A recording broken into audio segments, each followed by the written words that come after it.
नमस्कार साथियों, आइए मैं आपको एक फ़िल्म जो अभी दिखाने जा रहा हूँ।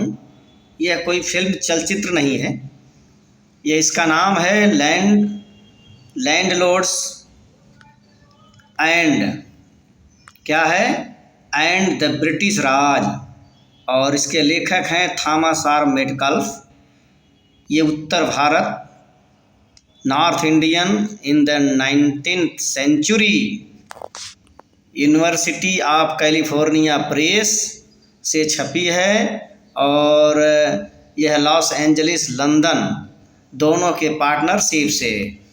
और इसके फिल्म के नायक कहें या खलनायक, यह पूरा देखने के बाद आपको फैसला करना है कौन नायक है कौन खलनायक है। अब इसके लिए पूरा आपको फिल्म इमेजिन वाली फिल्म है, इसे आपको कल्पना करना है। आपको मैं एविडेंस के आधार पर बताऊंगा, उसे आपको एक फिल्म के रूप में देखना है। द महाराजा ऑफ बलरामपुर, ये जमींदार अवध, एक दमदार ये एक जमींदार। तो साथियों आइए, पहले 5 मिनट का निवेदन, उसके बाद फिल्म आगे बताते हैं। नमस्ते भारत। सम्मानित साथियों, सबसे पहले तो आप सभी को सादर प्रणाम। और साथियों, आज मैं एक बहुत बड़ा खुलासा एविडेंस और प्रमाण के साथ करने जा रहा हूं। अगर आप यह वीडियो देख रहे हैं तो अंत तक देखना और उसे एक फिल्म की तरह एक आप उसे कल्पना करना। जब मैं उसे बताऊंगा आपको प्रमाण के साथ लिखित, तो आप एक दिमाग पे एक कल्पना करना जैसे आप थिएटर में बैठे हो एक फिल्म देख रहे हो। तब आपको जो समझ में आएगा साथियों, उसका रिजल्ट आपको, जो भर राजवंश है उसके पतन का क्या कारण है। लेकिन साथियों उससे पहले जानते हैं कि भर राजवंश जो है ये 3 प्रकार के हैं। कितना? एक तो खुद जो भर राजवंश नाम से आज जाने जाते हैं। अब भर वंश, अब तो यह साबित हो गया कि यह ईसा से कई हजारों साल पूर्व सिंधु घाटी की सभ्यता से जो कहा जाता था, ये सच है कि जिस तरह से अभी एक अभिलेख रखा हुआ है, शिलालेख भर राजा भगदत्ता का, तो अब तो क्लियर हो गया कि यह जो एक पुरानी आदिम शासक वर्ग है। अब साथियों बीच में एक भर पहले भी था और ये भर राजवंश आज भी है। तो इसमें हुआ क्या है, एक जो नीचे हमारे आज के समकक्ष में निचले पायदान पे एक वो भर हैं जो भर नाम से नहीं जाने जाते हैं, अलग अनेक नामों से जाने जाते हैं। और वो कहते हैं कि भैया हम राजभर हैं, हम भर हैं, हम भर वंश के हैं। लेकिन साथियों बड़ी दिक्कत ये है इस भर वंश की, यह उन अपने भाइयों को एक्सेप्ट नहीं करना चाहते हैं जो कह रहा है कि हम आपके ही हैं। नंबर 1 साथियों। दूसरा कौन सा भर राजवंश? एक वो है जो राज परिवार से था, जो एक राज परिवार का मुखिया हुआ करता था। ऐसे शाही लोग वह पूरी तरह से वह एक राजपूत में विलीन हो गए, या कहें पूरे राजपूत, उत्तर भारत के जितने राजपूत हैं वो भर वंश में विलीन हो गए। अब चाहे इसे आप इस तरह से समझे चाहे इस तरह से समझे, दोनों बात एक ही है। क्योंकि आगे जो मैं बताने जा रहा हूँ उत्तर भारत के सभी राजपूत वंशों का अब तक का ये सबसे बड़ा खुलासा है। आपके समझ में आ जाएगा सही में कहाँ पर गड़बड़ी हुई है। तो साथियों जो नीचे वाला भर जो आपसे एक और नीचे, वह इस परिस्थितियों में, जैसा आपको पता है 12वीं शताब्दी से लेके 15वीं 16वीं शताब्दी का एक भरमारो अभियान, तो बहुत सारे ऐसे बेचारे जान बचाने के लिए अपने अलग अलग नामों से वो परिवर्तित हुए, परंतु किसी और धर्म परिवर्तन नहीं किया। वह अपने भले उस नाम से नहीं बाद में लिखिए वो कबूल भी करते हैं कि हम भरवंश के हैं, वह कबूल कर रहे हैं, हम उनको अपनाना नहीं चाहते हैं। दूसरा, वो ऊपर वाला राजवंश जो पूरी तरह से कन्वर्ट तो हो गया पर भरवंश को छोड़ दिया, अब वह कभी आपके साथ जुड़ना नहीं चाहता है, उसको बेइज्जती महसूस होती है। अब कहने में कि मैं भरवंश का हूँ, उसे कहने में बेइज्जती महसूस होती है। तो साथियों, इसी बात को हम समझेंगे।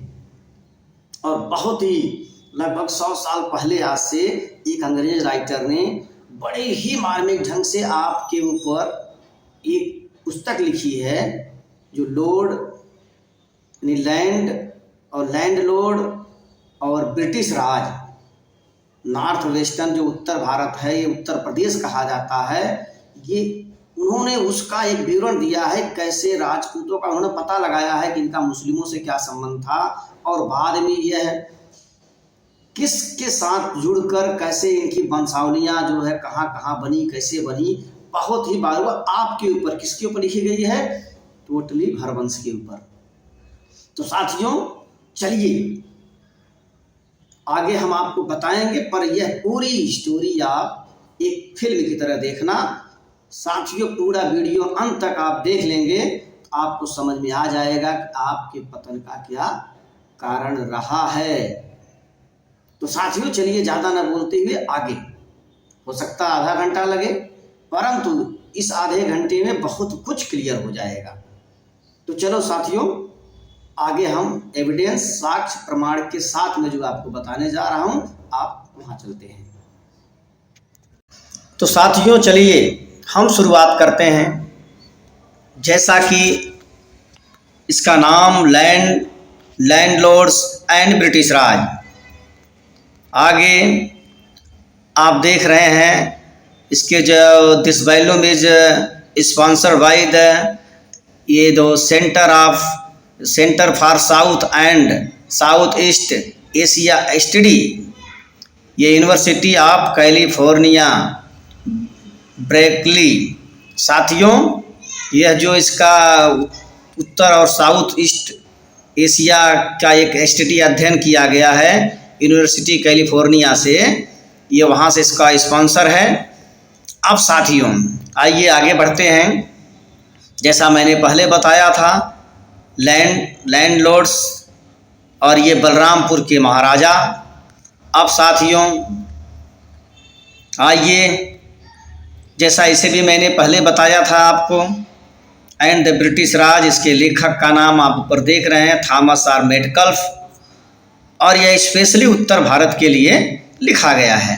अब साथियों चलते हैं आगे, यहाँ पर उसका पूरा विवरण दिया है, कहाँ से पुस्तक छपी है, और अब आगे चलते हैं साथियों। देखिए इसका पृष्ठ नंबर, जब इस पुस्तक का 5, 6, 7 और 8 4 पेजों में है।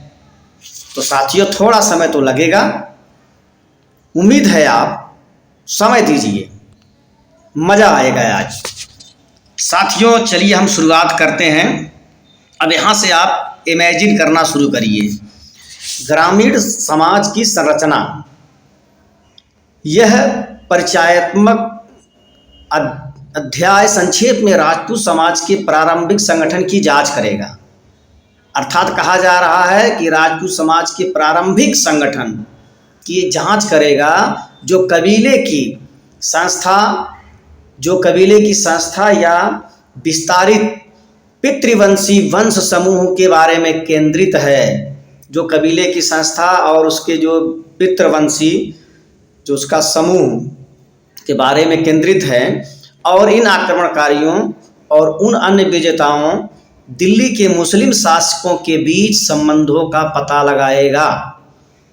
यानी जो इन आक्रमणकारियों और उन अन्य विजेताओं जो दिल्ली के मुस्लिम शासकों के बीच का संबंध पता लगाएगा कि इनके दिल्ली मुस्लिम शासकों के बीच क्या संबंध थे, जो ऐसा करने के लिए लंबे समय तक उनके ऊपर राज्य प्राधिकरण को नियंत्रित किया। केंद्र में साथियों जरा धीरे धीरे, शुरू में आपको बोर लगेगा, जैसे आप नीचे जाएंगे और इंटरेस्ट आपका बढ़ता जाएगा। केंद्र में परिवर्तन राजाओं के कारनामे और राजवंशों का परिवर्तन स्पष्ट है और इसने अधिकांश इतिहासकारों का ध्यान आकर्षित किया है। लेकिन ग्रामीण समाज के भीतर विकास समान रूप से महत्वपूर्ण है और शायद अधिक अस्थायी परिणाम है। अब साथियों शुरू होती है थोड़ा सा आगे। हिमालय की तलहटी के साथ सुदूर भारी जंगलों वाले देशों को छोड़कर, यानी हिमालय की तलहटी से साथ जो सुदूर भारी जंगल वाले देश को छोड़कर प्रारंभिक राजपूत निवासियों को भूमि पूरी तरह से निर्जन नहीं मिली। यानी प्रारंभिक राजपूत निवासियों को कह रहे हैं जो भूमि जमीन व निर्जन खाली नहीं मिली थी। कौन सा? जो भारी जंगल वाले जो एरिया थे उसको छोड़कर बसने के लिए चुने गए क्षेत्र में सबसे अच्छी बात यह हो सकती है कि आसानी से बिखरे हुए लोगों द्वारा बहुत कम आबादी हो।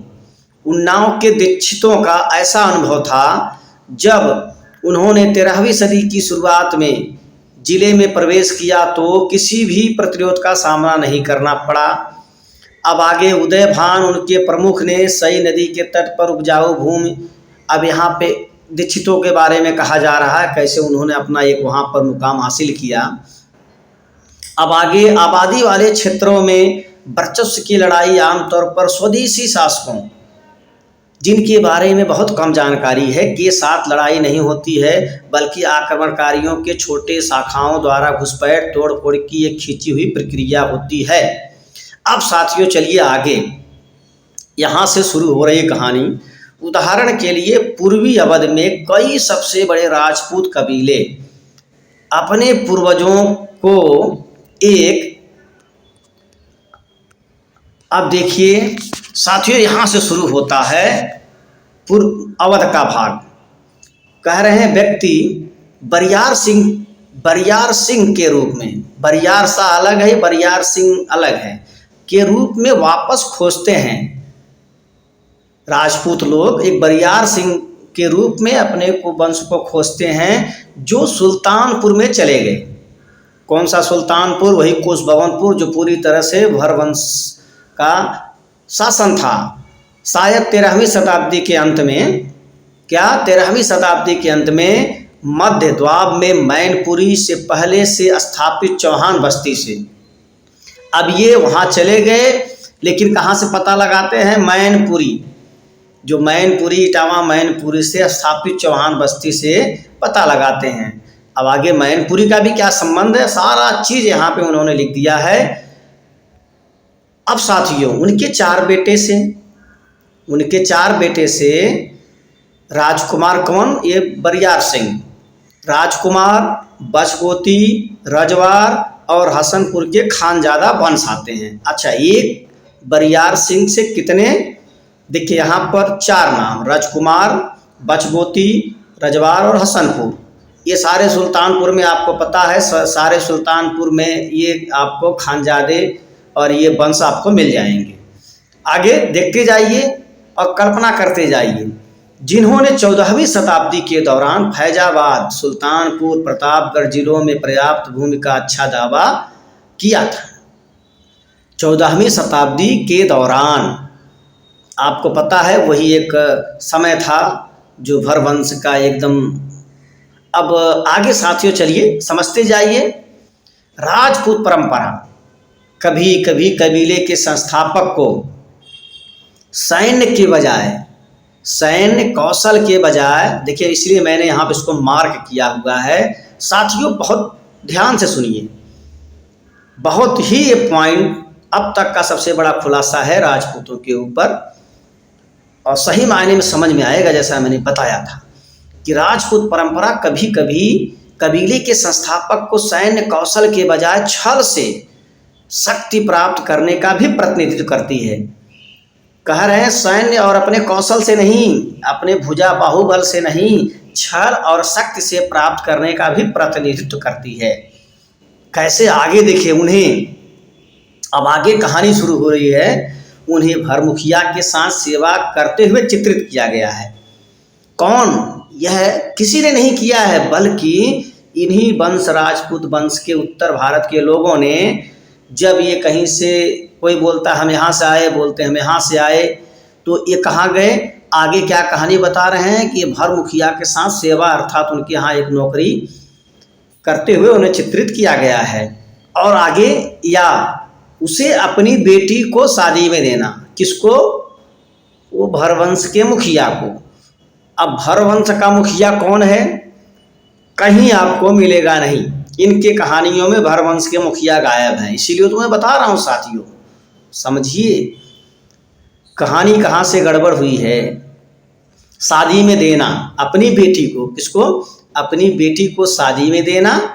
अच्छा, नौकरी भी कर रहे हैं, किसके यहाँ कर रहे हैं पता नहीं है, अपने बेटी की शादी भी कर दिए। आगे धीरे धीरे उनके आसपास उनके रिश्तेदार और अन्य अनुयायी इकट्ठा हो रहे थे। ऐसा एक जो कहानी बताई गई है वो उसका यहाँ पे जिक्र कर रहे हैं। आखिर तक शायद एक दावत के अवसर पर जब उसका प्रतिद्वंदी सावधान हो जाएगा, वह अचानक अपनी निर्भरता को दूर कर देगा। मतलब जो उनके अधीनता, जो भरवंश के अधीन ये लोग काम करते थे, उस निर्भरता को दूर कर देगा, अपने मालिक की हत्या कर देगा और खुद को संपत्ति का मालिक बना लेगा। साथियों, ये कहानी जैसा कि आम सभी उत्तर भारत के राजपूत कबीलों में मिलती है, परंतु वह भरवंश का मुखिया कौन था, अपने किस बेटी की शादी किए, ये सब सारी हिस्ट्री आपको नहीं मिलेगी, सिर्फ एक कहानी गढ़ी गई है। अब आगे देखिए कैसे इन लेखक ने, इन साहब ने कैसे इस बारीकी को पकड़ा जो आज तक हम लोग नहीं पकड़ पा रहे हैं। साथियों आगे देखिए, गोंडा के कल्हण, कह रहे हैं गोंडा के कल्हण और प्रतापगढ़ के सोमवंशी, दोनों का भी दावा है उन्होंने इसी तरह से अपना प्रारंभिक मुकाम हासिल किया था। मतलब ये लोग भी कहाँ, उन्हीं भरवंश के यहाँ नौकरी किए, अपने बेटी बहन का वो विवाह किए, फिर धोखे से मार दिए। अच्छा, किसी भी इतिहास, मैं तो चैलेंज करता हूँ, कोई माई का लाल इतिहासकार, बड़े बड़े विद्वान, हम उतना पढ़े लिखे नहीं है, आके चैलेंज कर दे, साबित कर दे कि ये भाई इनके वो कौन सा राजा था, ये किस बहन की शादी किए। देखिए पूरी तरह से यह कोई भी अनाड़ी भी समझ सकता है, यह काल्पनिक कहानी है। कैसे देखिए आगे हासिल किया, ये कह रहे हैं इन लोगों ने भी इस तरह की कहानियां बताई। इस तरह की कहानियां कभी कभी निर्विवाद रूप से पूरी तरह से स्वदेशी मूल भर को अस्पष्ट करती है। निर्विवाद रूप से कह रहे हैं कि अस्पष्ट करती है, क्योंकि ध्यान दीजिए बहुत बड़ी बात, उन्होंने पकड़ा 100 साल पहले, क्योंकि निम्न जाति के एक नए शक्तिशाली प्रमुख के लिए, जैसा कि ये लोग बोलते थे कि वो छोटी जाति के थे, आदिवासी थे, ऐसा जैसा ये लोग बताते थे कहानियों में। अब देखिए ये यहाँ पे क्या कह रहे हैं, क्योंकि निम्न जाति के एक नए शक्तिशाली प्रमुख के लिए प्रतिष्ठित राजपूत स्थिति का दावा करना असामान्य नहीं था। यानी एक शक्तिशाली प्रमुख के लिए अपनी परिस्थिति, जो राजपूत परिस्थिति, राजपूत को अपनी स्थिति का दावा करना, वहाँ पे मजबूत करना अपने आप को, यह कोई असामान्य बात नहीं थी। कह रहे हैं जो कि वंश के समान ही, क्या कह रहे हैं, जो कि वंश के समान ही मार्शल वीरता को दर्शाता है, अर्थात ये इन्हीं प्रतिष्ठित राजपूत के वंश के समान ही उनकी मार्शल वीरता को दर्शाता है। फिर साथ में एक उपयुक्त वंशावली गढ़ने के लिए, देखिए क्या कह रहे हैं, उपयुक्त एक कहानी वंशावली, एक मतलब बनावटी गढ़ने के लिए अच्छी तनख्वाह वाले चारणों और ब्राह्मणों की मदद। अर्थात इन्होंने क्लियर यहाँ पे स्पष्ट कहा है, जो कोई भी समझ सकता है, कोई भी एक अनाड़ी भी समझ सकता है, लेकिन भारत के इतिहासकारों ने इस चीज़ को कभी नहीं लिखना चाहा। साथियों यही तो बात है, मतलब ये पूरी तरह से जो इनकी वंशावली आगे गढ़ी गई कि हम यहाँ से आए, हम यहाँ से आए और हमारा यहाँ से वंश शुरू हुआ, हमने, ये पूरी तरह से ये मनगढ़ंत कहानी गढ़ी गई है। कुछ उनके वहाँ पे, अब मैं नहीं कहना चाहूँगा, यहाँ पर स्पष्ट जैसा लिखा है, ब्राह्मणों की मदद से। चाहे जो भी हो, पर एक कहानी, काल्पनिक कहानी आगे गढ़ी जाती है। अब साथियों आगे चलिए, अधीनता की प्रक्रिया का मुस्लिम समर्थन पर भी बहुत अधिक प्रभाव पड़ा। मतलब अधीनता की प्रक्रिया का मुस्लिम समर्थन पर भी बहुत अधिक प्रभाव पड़ा। शुरू से ही आपसी शत्रुता के बावजूद मुस्लिम और राजपूत एक साथ आसानी से काम करते थे। मतलब आपसी दुश्मनी के बावजूद भी ये मुस्लिम और राजपूत एक साथ आसानी से काम करते थे। दूरस्थ सीमाओं पर भूमि दिए जाने पर साथियों बने रहें, वीडियो में बने रहें। अभी धीरे धीरे और रहस्य खुलता है। देखिए अभी एक एक करके सभी राजपूतों का जो उत्तर भारत के हैं सभी का रहस्य आपके सामने आ जाएगा। राजपूत साहसी राज्य के अधिकार का विस्तार कर सकते थे, जबकि साथ ही उन्होंने अपनी विजय के लिए वैधता प्राप्त की। अब गुजरात के जनवार सरदार का सबसे छोटा, जैसे आगे कह रहे हैं, गुजरात के जनवार सरदार का सबसे छोटा बरियार शाह युवावस्था में घुड़सवार सेनापति के रूप में फिरोज शाह तुगलक की सेना में शामिल हो गया।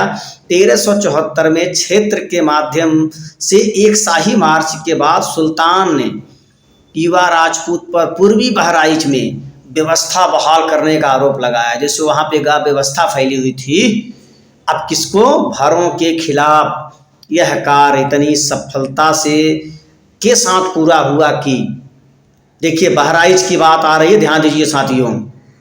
यहाँ पे मैं थोड़ा सा आपको समय लेना चाहूँगा। देखिए आप 1374 ईस्वी तक भरों का वहाँ पे बगावत चालू था, जो पूरी तरह से साबित करता है कि महाराजा सुहेलदेव इसी भर वंश के थे। इसीलिए तो इन भरों ने, इन भरवंशियों ने 14वीं शताब्दी तक देखिए बहराइच में, और यहाँ पे ये जनवार राजपूत किसकी सेना के सेनापति फिरोज शाह तुगलक के, उन्होंने किसके बगावत को दबाने के लिए भेजा?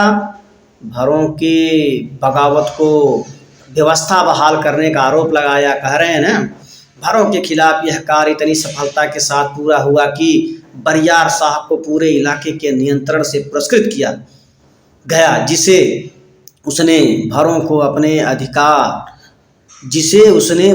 अपने अधीन कर लिया था। 51 में कहाँ, देखिए मैंने इसके पहले बताया था वीडियो के माध्यम से, रेफरेंस दिया था कि ये भरों कौन से, जो उसमें 51 के भर राजा थे, अब कौन से भर राजा थे। देखिए यहाँ भी कहानी उसी तरह से गढ़ी जा रही है। और अपने केंद्र से यह परिवार बहराइच और पड़ोसी गोंडा में फैल गया और समय के साथ बलरामपुर, पयागपुर, गंगवाल के शक्तिशाली जनवार घरों का निर्माण किया। अब साथियों आइए, अब आपको कल्हन, जनवार और उसके बाद कई लोगों का आपको मिल गया, 4 से 5 लोगों का, बचगोती, राजकुमार, सारे लोगों का कच्चा चिट्ठा इसमें आपसे टैली मिल गया। अब आगे देखिए, प्रतापगढ़ के अरोड़ के भर राजा को चुनौती देने से पहले सोमवंशी प्रमुख लखन सेन ने दिल्ली से, अब जो ये प्रतापगढ़ का आज का जो राजघराना है साथियों, इसका मैं एक एक करके इसके ऊपर अलग अलग एक एक का जब खुलासा होगा तब आप देखेंगे कि क्या रहस्य है। ये तो अभी एक संक्षेप में एक मैं आपको एक साथ में, और मैं नहीं कह रहा हूँ, इसमें एक शब्द मेरा नहीं है। तो कह रहे हैं कि जो सोमवंशी है ये प्रतापगढ़ के, तो ये लखन सेन, अब इनकी भी कहानी वही है, जो वहाँ भरों के यहाँ नौकरी करना, अपने बहन बेटे का विवाह करना, फिर उसी तरह से कहानी आ जाती है। अब देखिए यहाँ पे भर राजा को चुनौती देने से पहले सोमवंशी प्रमुख लखन सेन ने दिल्ली से परगना, जो राजस्व खंड और शाही सैनिकों की एक टुकड़ी के अनुदान के साथ को तैयार करने का ख्याल रखा। राजपूत आमतौर पर, जैसे कह रहे हैं कि एक बार इन्होंने भी इस तरह से दिल्ली के शाही सेना की मदद से, और बाद में वो इस तरह से वहाँ पर भर राजाओं को ख़त्म किया। किस भर राजाओं को ख़त्म किया? किस भर राजा के यहाँ नौकरी किया? कहीं भी नहीं। यही तो साथियों पॉइंट है। अब आगे चलिए, राजपूत आमतौर पर इस तरह के सहयोग से सबसे बड़े लाभार्थी थे। मतलब इस तरह के सहयोग लेने के लिए मुसलमानों से सबसे बड़े लाभार्थी थे। मैनपुरी में 16वीं शताब्दी के चौहान मुखिया जगतमान जब स्वदेशी चेरुओं द्वारा, देखिए यहाँ पे चेरुओं का भी जिक्र आया है कि चेरुओं द्वारा आयोजित कई गांवों को सम्मानित किया गया था। चेरुओं द्वारा इन जगतमान जो ये चौहान वंश के थे, इनको उन लोगों ने सम्मानित किया। तो आगे इन्होंने क्या किया पता आप लोगों को?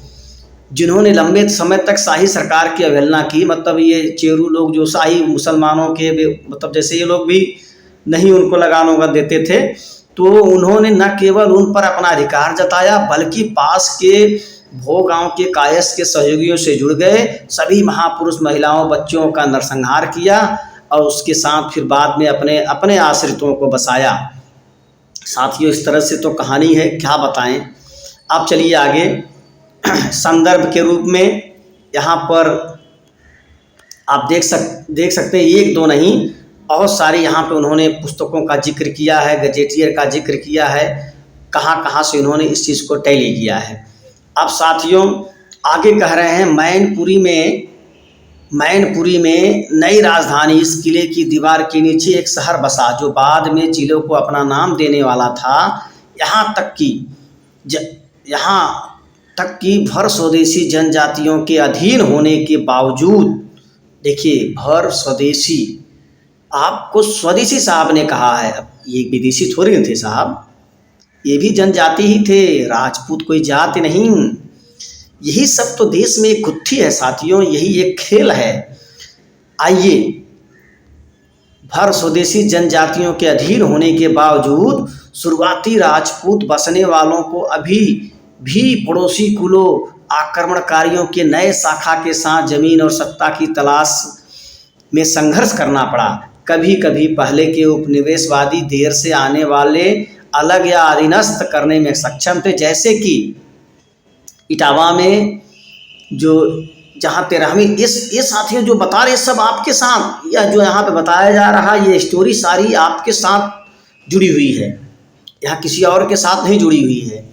जैसे इटावा में जहाँ 13वीं शताब्दी से सेंगर और चौहान राजपूतों ने जिले में सभी वास्तविक शक्ति को आपस में बांट लिया, लेकिन निष्कासन एक लगातार घटना थी। अब इस तरह से आगे 16वीं शताब्दी में उन्होंने गोंडा और बिसेन कल्हण वंशों का यहाँ पे आगे इन्होंने उदाहरण दिया है। फिर साथियों आगे आइए, अब आगे हम आपको जो बताने जा रहे हैं, चलिए आगे यहाँ से हम शुरू कर रहे हैं। देखिए गंगा के मैदानों में जमीन और सत्ता की मांग करने वाले केवल राजपूत ही आक्रमणकारी नहीं थे। मुस्लिम शासन के शुरुआती दिनों से ही मुसलमान, मतलब जब सैयद सलार मसूद वगैरह का ये सब आक्रमण हुआ, उसी समय में से मुसलमान आबादियों के साथ साथ विजेताओं के रूप में भी आए ये लोग और जगह जगह बसे। वो आमतौर पर शुरुआत में गैरसीन कस्बों में बस गए और फिर ग्रामीण क्षेत्रों में चले गए, क्योंकि उन्होंने मुस्लिम शासकों से भूमि का अनुदान मिला हुआ था, क्योंकि जैसे जैसे वो विजेता होते थे उन्हें भूमि का अनुदान मिलता था, वहाँ बस जाते थे। आगे देखिए, महमूदाबाद परिवार अंततः अवध के सबसे बड़े मुस्लिम जमींदार जो एक न्यायाधीश उस परिवार से थे, सारे शुरुआती दिल्ली सुल्तानों के अधीन ग्रामीण इलाकों में अपने पैर जमाने लगे। जब मोहम्मद बिन तुगलक द्वारा भेजे गए एक शेख नाथन को भरों के खिलाफ, साथियों देखिए भरों के खिलाफ अभियान चलाने के लिए, साथियों जरा कितनी बड़ी बात कि भरों के खिलाफ अभियान चलाने के लिए हम मोहम्मद बिन तुगलक जो शेख नाथन कह रहे हैं कि अभियान के लिए सफलता के लिए बड़े पैमाने पर पुरस्कृत किया गया। देखिए कितनी बड़ी बात साथियों, आपका विनाश कैसे हुआ और कैसे लोग कन्वर्ट हुए हैं, कैसे लोग, बहुत सारी चीज़ें साथियों इसमें मैं भी बताऊंगा। 12 बंकी संपत्ति उन्हें कहाँ दी गई, पुरस्कृत किया गया, जो 12 बंकी में एक संपत्ति। अभी देखिए बड़ो सराय के छोटे से कस्बे के निवासी जरावल सैयद, जहाँ जरावल जो ये भी वही बहराइच का भाग है, लगभग उसी समय जमींदार बन गए जब सुल्तान ने एक भाई के अन्यायपूर्ण वध पर पश्चाताप से भरे दूसरे भाई को एक बड़ा राजस्व मुक्त अनुदान दिया, जिसमें से आधा हालांकि सबसे पहले भरों से छीने गए थे। अब साथियों आगे आप यहाँ पर देखिए, फिर इन्होंने ये सब रेफरेंस दिया हुआ है, इसीलिए सारा यहाँ पे एक रेफरेंस दिया हुआ है। अब यहाँ पे किले के पठान रक्षा को दिए गए 5 गांवों को एक केंद्र से इसके व्यापक संपत्ति की एक साथ रखा। किसी भी जिले में 1/4 से अधिक भूमि अधिकांश भाग के लिए मुस्लिम पश्चिम जो है भूमि पश्चिम में दिल्ली के पास और लखनऊ जैसे प्रांतीय राजधानियों के वातावरण में केंद्रित थी, जहां राज्य के अधिकार ने एक सुरक्षात्मक प्रदान किया। केवल अवध में लखनऊ बाराबंकी के निकटवर्ती जिलों में ब्रिटिश कब्जे के समय उनकी भूमि 1/3 हिस्सा मुस्लिम हाथों में था।